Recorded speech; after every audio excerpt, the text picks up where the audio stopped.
Oh, look who it is. Private Eye Travel Guide, back in the flesh after a 1.5-year hiatus.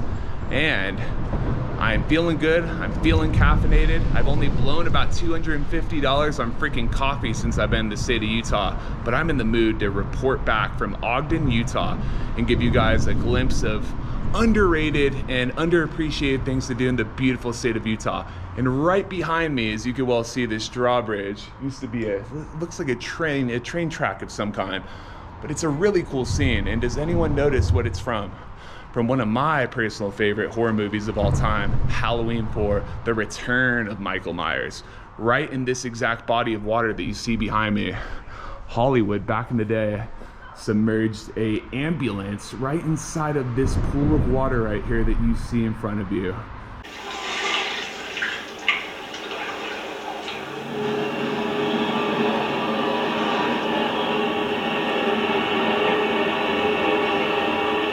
And the coolest part about it was Michael Meyers was being transported from the sanitarium in hopes of recovering and becoming a new person. But does Michael ever do that? No, he doesn't. He always disappoints humanity and mankind, and he ended up obliterating the entire emergency response unit team, completely murdering them for cold blood, ditching the car right here.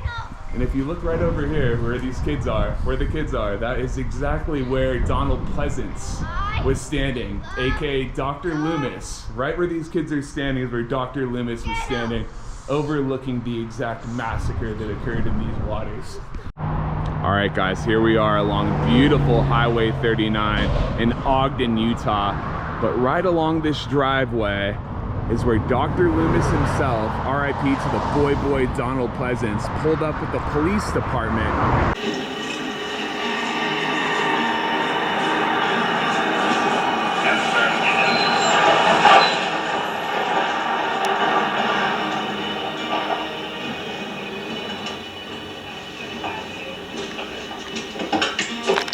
And it made a grisly discovery of an absolutely ravaged ambulance that was not only hijacked by Mikey himself, but every single member of that emergency team unit trying to transport Michael was absolutely brutally murdered and sent into a body of water right along these shores that sit outside of this exact parking lot.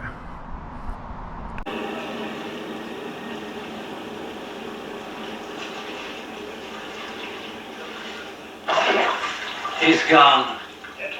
All right, now it looks like I have some kids that are directing me in the correct direction of getting a better view of the other side of the riverbank. And we are going right back in the exact area. It's Michael. He's come back for evil and vengeance. I told you guys he's coming back to Haddonfield. He had some type of, if you don't know the movie well, he had a crazy British accent. And he was very well sophisticated. To the door. Very well sophisticated. There you go. Is it just easy? Madam. What's up? How are you? I'm good. How about you? Good.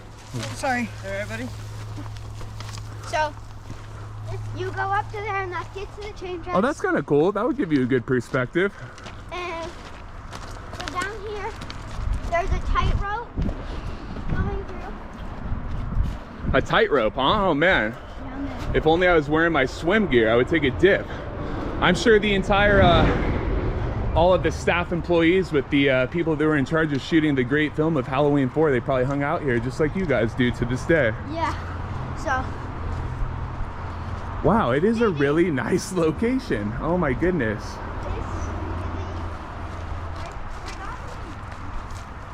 Hello. This is awesome. This is my great grandma. Oh, hey, great grandma.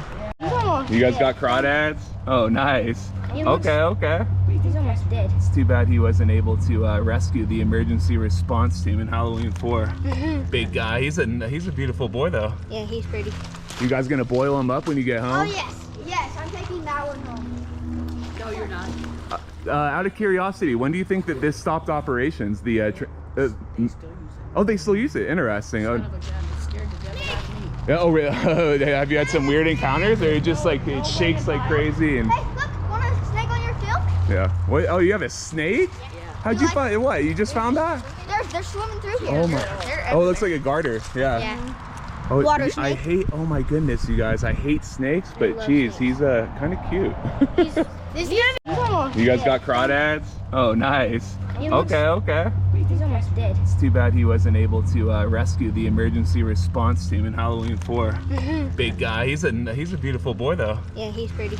You guys gonna boil him up when you get Oh home? yes, I'm taking that one home. No, you're not. Out of curiosity, when do you think that this stopped operations? Oh, they still use it. Interesting. Son of a gun, I'm scared to death about me. Yeah, oh, really?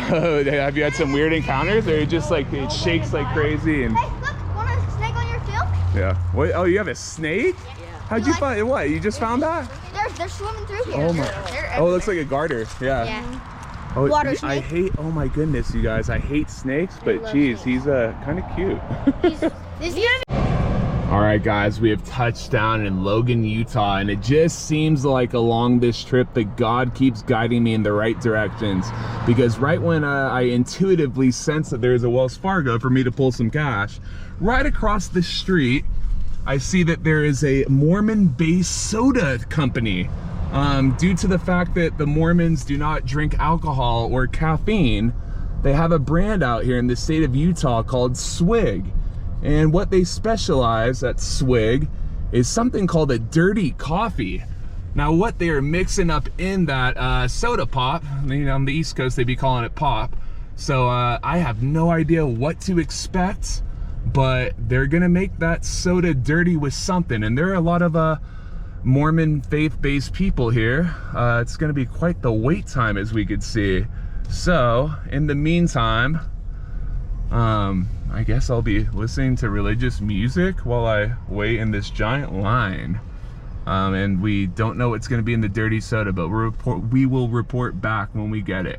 The menu. So the Reviver Energy. So instead of the caffeine inside of the beverage, what's substituted to get the? So it's usually, our Reviver is our energy drink, our Swig's version of energy drink. It does come with top-offs, for example, the Mountain Dew, top-offs, Sprite, top-offs. So you could just get the drink with just the soda. Okay. If you want, if you don't want the energy drink in it, we can totally do that there too. is an energy, like a blend of some type. Yeah, but so we have the Reviver, that's what we call the energy drink. Got basically. it. Yeah. And there's no caffeine inside of the energy blend, just I don't believe so. interesting. Unless you get... It's probably just made with natural sugars and stuff, right? I mean, technically at the end of the day, I think it does work as a stimulant, so it's probably just natural sugars and stuff. Yeah, probably. Yeah, in that case, Mountain Man. Free beer for you. This is the buttery beer. Yes. Thank you so much. Of Have a course, good one, have a good okay? day. Bye. Just a good setting too, guys, and I'm gonna right now I'm gonna post up with my non-caffeinated, non-alcoholic buttery beer while I sip this delightful beverage overlooking those beautiful roaming hills in Logan, Utah. All right, let's give it a taste test, guys. The beautiful roaming hills in the background, my buttery beer. Salud. First Mormon-inspired beverage of my entire life. And interestingly enough, do they use mug? I'm more of a Barks guy, A&W of course, but not terrible, but it tastes lighter than I thought it would. So I want to know if that's diet or not, but not terrible. And the fact that it doesn't get me jittery, I should be happy.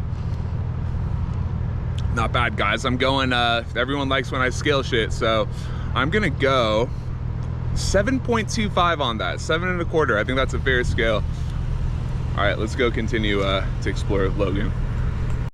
All right, guys, checking in with you from the Logan, Utah Temple. Very historic site for the Mormon faith right here. So I'm trying to keep my voice at a minimum, but I have good news for you guys. If you ever plan to come to Utah, this lady at this beloved restaurant that I just ate at, Beehive Cafe or something like that, instead of going completely north from Logan, going into like a boony ass spot, if you wanted to cross the border and conquer a new state, I'm all about conquering new land. Every single bucket list item, every single state that you could cross off of your conquered list is one of the most important things to me when it comes to the travel world, and I recommend you guys do the same thing. So instead of going directly north from Logan when you cross the border, instead go northeast, and there's a spot called Bear Lake that actually goes through both states of Utah and Idaho. So for us to cross off Idaho, that is the route that we will be going. Decided to touch base with you guys on that for your future recommendations of traveling the great state of Utah. I'll check in with you guys when we're going down the canyon. By the way, if I look like a freaking tomato right now, it's not just because I'm white, but it is freaking hot, you guys. Like 95, dude. Super dry though, not a sense, not a trace of humidity, but regardless, it is pretty darn warm. And just to show you guys how faithful the Mormons are, this entire parking lot is absolutely full of cars on a Tuesday night. Okay guys, and before we hit the canyon to go to Bear Lake, of course I had to stop off at the infamous Utah State University, baby. The only two professional players that I know that made it to the big house were Bobby Wagner, a very famous middle linebacker for the Seattle Seahawks.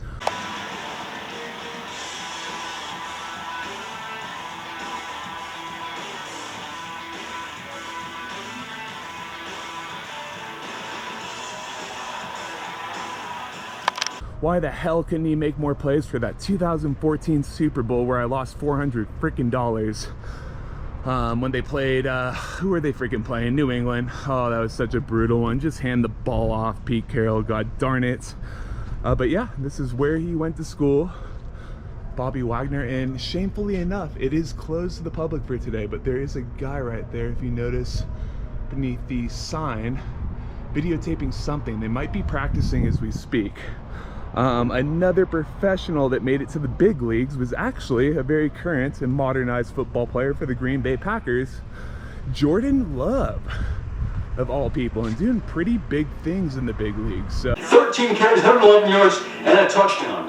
Utah State rolling. Love looked like Chucky Keaton with a 15-yard touchdown run. So that is two guys to be very proud of, to have your alum for a relatively smaller school. Not too many guys make it big out of this school, so it's good to see Jordan and Bobby went from Seattle to Washington last season, so the Commanders as well. But based on what we could see from the outside of the stadium, looks like a pretty nice spot.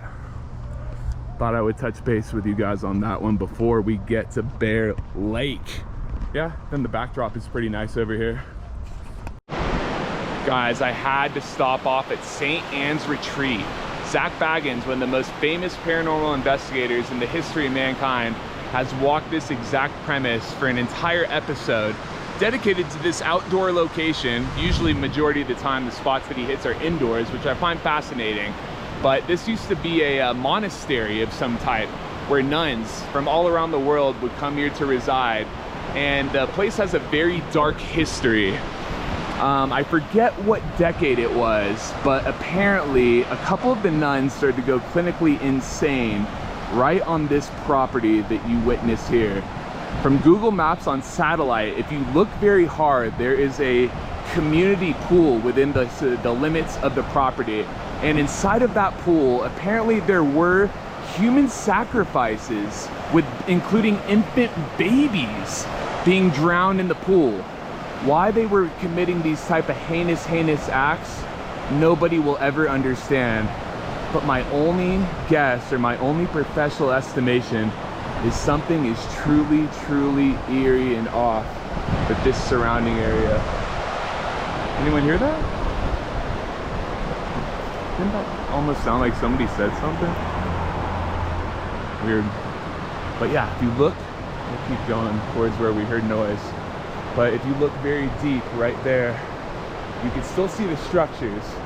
And unfortunately, the drawbridge looks really desolate and very grimy, where I would not want to walk amongst it or even trespass, because I guarantee that they probably have game cameras set up amongst the property.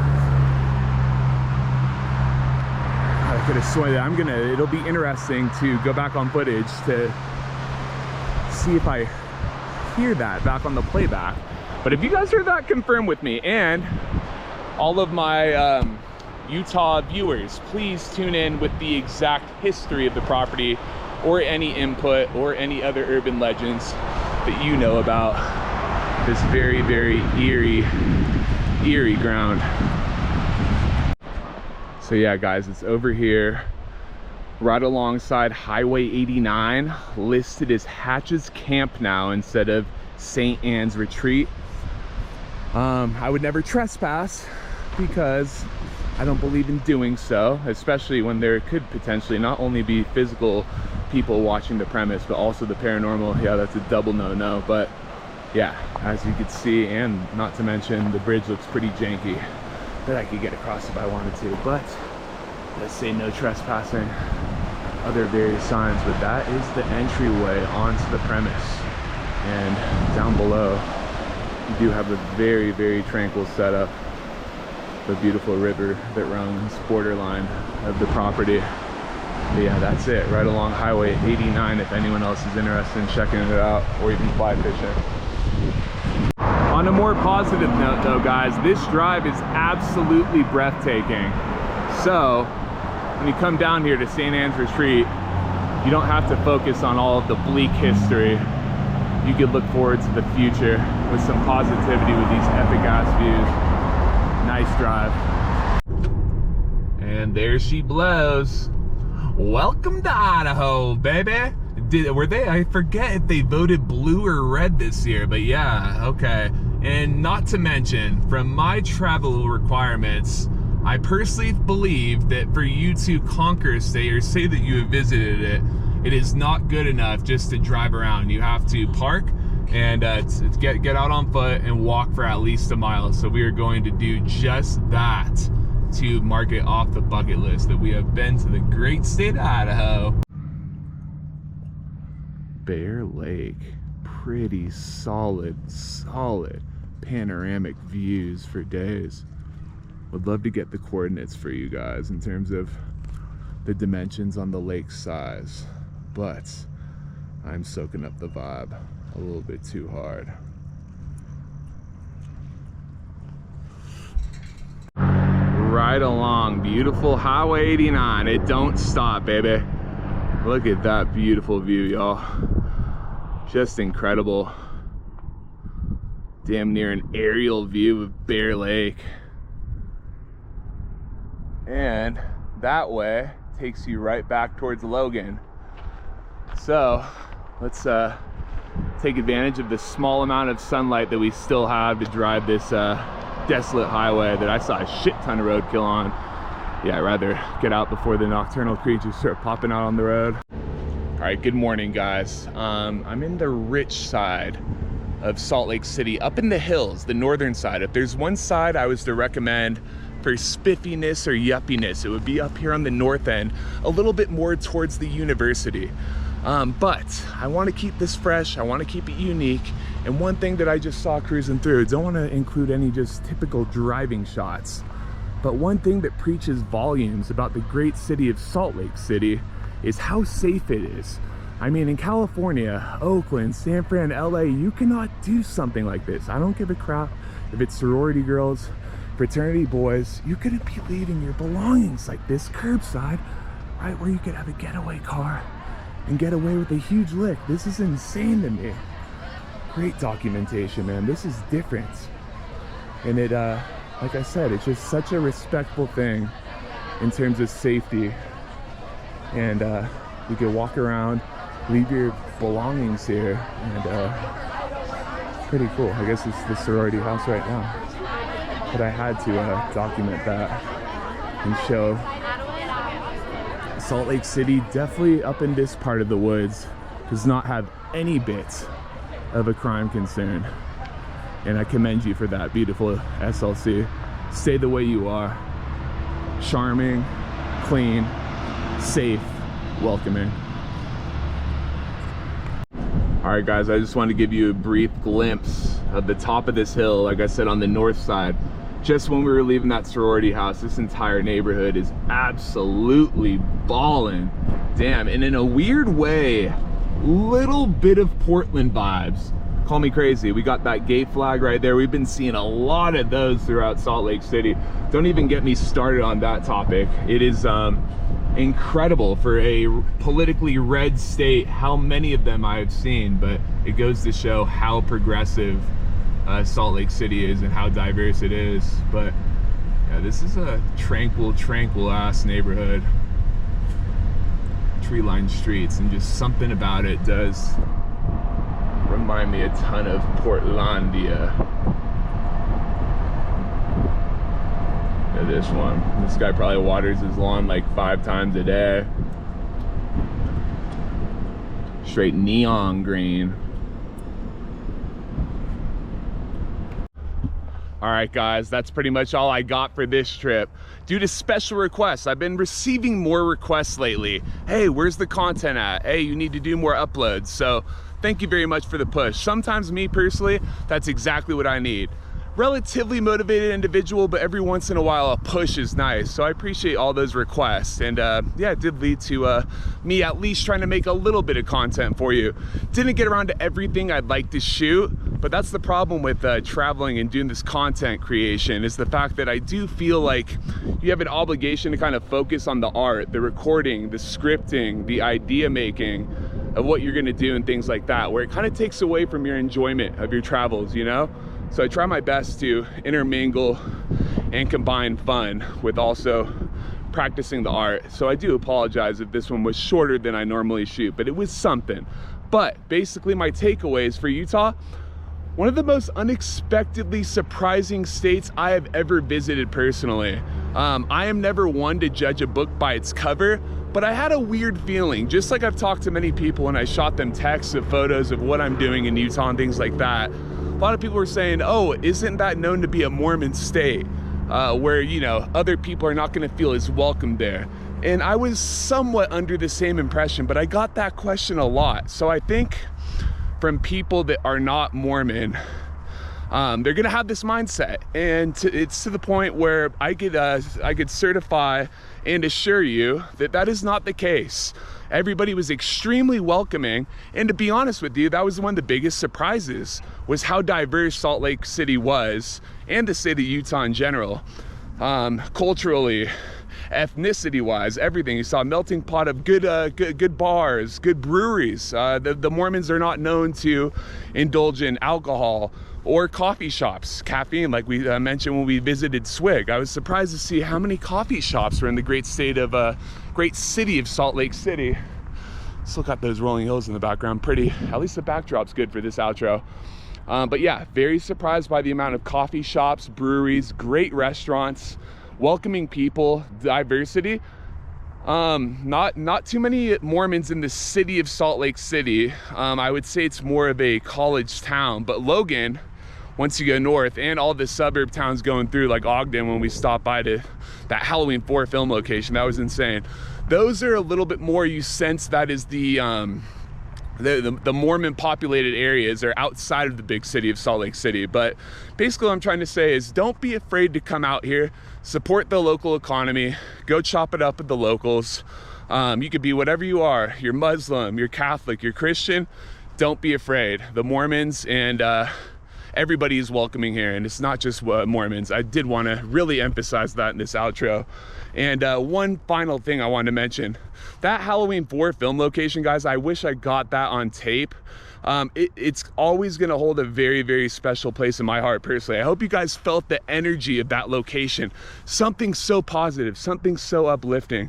All of us fans, all of us Halloween fans united there. I could tell for decades upon decades, so many good times have been spent underneath those 2 bridges right there, man. I felt incredibly euphoric leaving that location. I just wanted to let you guys know how much that means to me.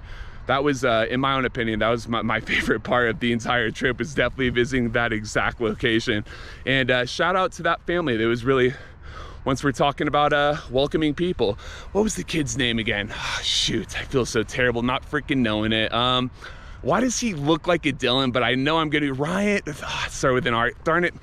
I'll shout out to that kid though. If he could drop a comment with his proper name, I would appreciate it. But those Halloween 4 film locations, if you're a horror fan, got to get out here to the great city of Utah. That was one long ass outro, guys. Not gonna waste any more of your time, but all those requests to start shooting more content, gonna use it as a push.